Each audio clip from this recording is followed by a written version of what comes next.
नमस्कार दोस्तों, आप सभी का स्वागत है asianfact.com में। आज हम जानेंगे नॉर्थ सेंटिनल आइलैंड के रहस्य, कुछ ऐसी बातें जो आपके रोंगटे खड़ी कर देंगी। तो चलिए फैक्ट्स की पाठशाला को शुरू करते हैं। 2020 में मानव चांद पर मानवीय जीवन बसाने के सपने देख रहा है और एक तरफ इंसान की ऐसी प्रजाति जिसका बाहरी दुनिया से कोई लेना देना नहीं। क्या आपको पता है कि इंसान की एक ऐसी प्रजाति है जिसका बाहरी दुनिया से कोई लेना देना नहीं है, जो सदियों से हम जैसे इंसानों को अपना दुश्मन समझते हैं? जी हाँ, ये है नॉर्थ सेंटिनल आइलैंड। कहाँ स्थित है north sentinel island? North sentinel island Andaman Nicobar द्वीप समूह की राजधानी पोर्ट ब्लेयर से तकरीबन 56 किलोमीटर की दूरी पर है। यह आइलैंड भारत का एक ऐसा द्वीप है जो बंगाल की खाड़ी में स्थित है। वैज्ञानिकों के अनुसार यहाँ पर सेंटिनल प्रजाति का बसेरा तकरीबन 60,000 सालों से है और वो अब तक आधुनिक दुनिया से लगभग कटी हुई है। सेंटिनलेजी की जीवन शैली कैसी है? नॉर्थ सेंटिनल आइलैंड पर रहने वाले लोगों को सेंटिनलेजी कहा जाता है। ये लोग अपनी स्वेच्छा से रहते हैं। इनको बाहरी दुनिया के संपर्क में आना बिल्कुल पसंद नहीं है और कहा जाता है कि ये प्रजाति आधुनिक दुनिया से काफ़ी दूर और अछूत रहने वाले आदिवासियों में से एक है। ये पूरा द्वीप प्रवाल भित्ति यानी कोरल रीफ से घिरा हुआ है और ये भाग डेंस फॉरेस्टेड है।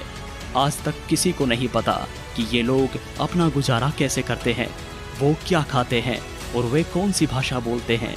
बस इतना पता है कि ये लोग अपना जीवन आधुनिक दुनिया से कहीं अलग पुरातन तरीकों से जीते हैं। उनकी संख्या 50 से 100 तक ही है।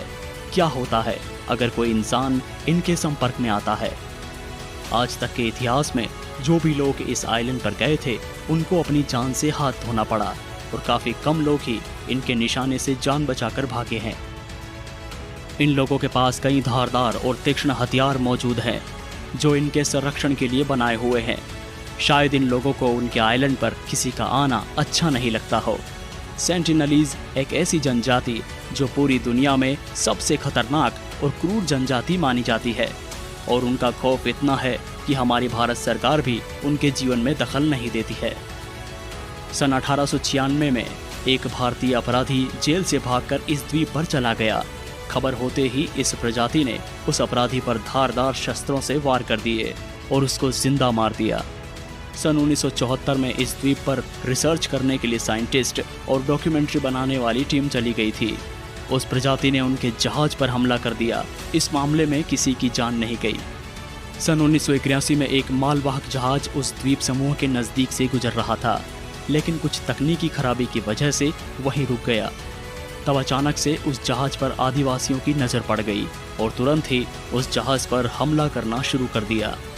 लेकिन जहाज समुद्र तट से काफ़ी दूर होने के कारण उन आदिवासियों के तीर उस जहाज तक नहीं पहुंच पाए, लेकिन उन्होंने लकड़ियों का सहारा लेकर जहाज तक पहुंचने का प्रयास किया। तब तक जहाज में मौजूद लोगों को हेलीकॉप्टर की मदद से बचा लिया गया। अगर उस जहाज को आपको देखना है तो गूगल मैप की मदद से आज भी आप उस फंसे हुए जहाज को देख सकते हैं।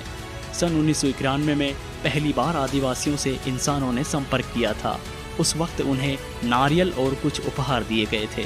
सन 2004 में भूकंप और सुनामी होने के कारण भारतीय सरकार द्वारा हेलीकॉप्टर से सर्वेक्षण करवाया गया था। उस हेलीकॉप्टर पर नज़र पड़ते ही आदिवासियों ने भाले और पत्थरों से हमला किया। सन 2006 में 2 मछुआरे द्वीप नज़दीक होने के कारण उस द्वीप पर रात गुजारने के लिए उतर गए, पर अंधेरा होते ही आदिवासियों ने उन 2 मछुआरों को हमला कर जान से मार दिया। सन 2018 में जॉन एलन चाउ नाम का अमेरिकन लड़का कुछ मछुआरों को ज़्यादा पैसे देकर उस द्वीप पर चला गया और उसका मकसद उनसे दोस्ती करना और ईसाई धर्म का पाठ पढ़ाना था। लेकिन उसके पैर उस आइलैंड पर पड़ते ही उसको धारदार हथियारों से मार दिया गया। उसको वहीं दफना दिया गया। जॉन एलन चाउ का लिखा हुआ नोट जो उन मछुआरों के हाथ उनके परिवार तक पहुंचना था, क्या था उस नोट में? जानिए जॉन एलन चाउ की ज़बानी। शुरुआत में जब उस आइलैंड पर जाने की कोशिश की तब एक 10 साल के बच्चे को मैंने अपनी तरफ तीर चलाते हुए देखा। उस वक्त मैं काफ़ी हैरान और परेशान हो गया। उस दौरान मैंने नीचे गिरी हुई मछली उठाई और उसके ऊपर फेंक दी। वो मेरी तरफ बढ़ते रहे। जिस बच्चे ने मुझ पर तीर चलाया उसका कद बाकियों से छोटा था और उस बच्चे द्वारा चलाया गया तीर मेरे हाथ में पकड़े हुए बाइबिल के ऊपर जाकर लगा। मैं सोचता हूँ कि मैं मरने से ज़्यादा जिंदा रहकर काम आ सकता हूँ। मुझे बहुत काम करने हैं, इतनी जल्दी मैं नहीं मरना चाहता, लेकिन शायद ईश्वर चाहते हैं कि मैं इन लोगों द्वारा चलाए गए तीरों से ही मरूं।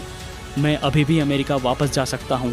मेरी समझदारी यहाँ से वापस लौट जाने में है क्या? अगर मैं यहाँ रुका तो मेरा मरना तय है। हे ईश्वर, मैं मरना नहीं चाहता। अगर मैं मर गया तो कौन लेगा मेरी जगह? कौन मेरा अधूरा काम पूरा करेगा? हे ईश्वर, मुझे अपने माता पिता की याद बहुत आ रही है। आखिर क्यों एक छोटे बच्चे ने मुझ पर तीर चलाया? उस छोटे नासमझ बच्चों को माफ़ कर दीजिए। उन लोगों को भी माफ़ कर दीजिए जिन्होंने मुझ पर तीर चलाने की कोशिश की। शायद आप सबको लगता होगा कि मैं पागल हूँ, मगर मुझे लगता है कि इस द्वीप पर रहने वाले लोगों के पास जाकर उन्हें ईसा मसीह के शरण में लाना आवश्यक है। यह कार्य करते समय अगर मैं मारा जाता हूँ तो मेरे मौत का जिम्मेदार इन्हें ना माना जाए और न ही उन पर ईश्वर गुस्सा करें। ईश्वर ने हम सब के लिए रास्ता तय किया है, उस पर ही चलकर अपनी ज़िंदगी हम जीते रहे हैं। मैं उस दुनिया में आपसे मिलूंगा। मैं इस द्वीप के लोगों को ईश्वर की उपासना करते हुए देखना चाहता हूँ, इसलिए मेरा इस द्वीप पर आना कोई बेवकूफ़ी नहीं है। क्या कहा जॉन की मौत पर उनके परिवार वालों ने? जॉन अपनी मर्जी से उस द्वीप पर गए थे और भारत सरकार से निवेदन है कि जो 7 आरोपी जिन्होंने उसे मारने के लिए पकड़ लिया था और जिन्होंने जॉन की हत्या की थी, उनको भी माफ़ कर दिया जाए। इन सब घटनाओं के बाद भारत सरकार ने उस आइलैंड पर किसी को भी जाने की इजाज़त नहीं दी है और अब उस क्षेत्र को प्रतिबंधित कर दिया गया है। नॉर्थ सेंटिनल आइलैंड पर भारतीय कानून लागू नहीं होता है।